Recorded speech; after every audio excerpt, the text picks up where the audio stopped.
से बताई हो, जिंदगी के दिनवा गिन गिन के बिताई हो।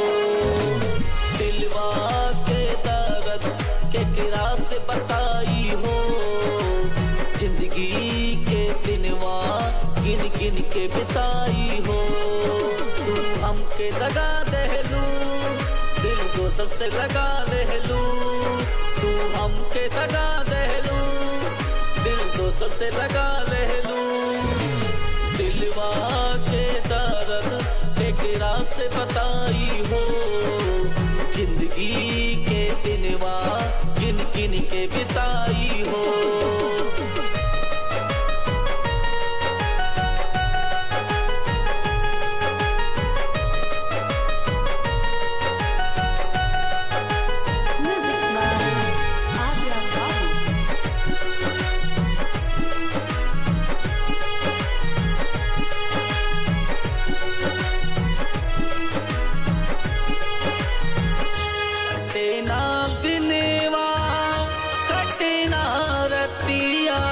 करती रहूं बात तू सारी सारी रतिया, करती रहूं बात तू सारी सारी रतिया।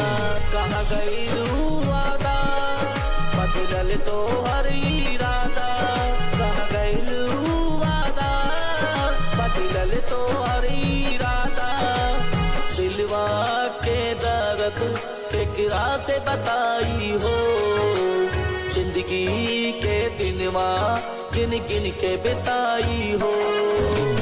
दिलवा के दर्द के किरा से बताई हो, जिंदगी के दिनवा गिन गिन के बिताई हो।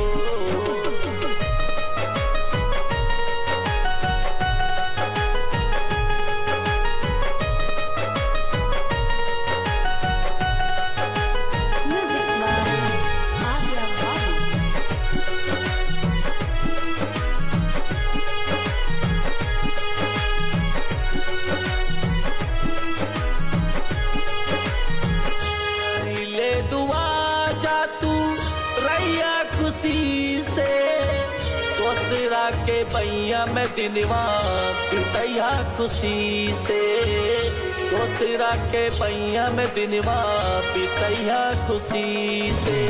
हरदम खुश रहिया दिल हरदम दुखैया, तू हरदम खुश रहिया दिल हरदम दुखैया। दिलवा के दर्द केकरा से बताई हो, जिंदगी के दिनवा गिन गिन के बिताई हो। दिलवा के दर्द केकरा से बताई हो,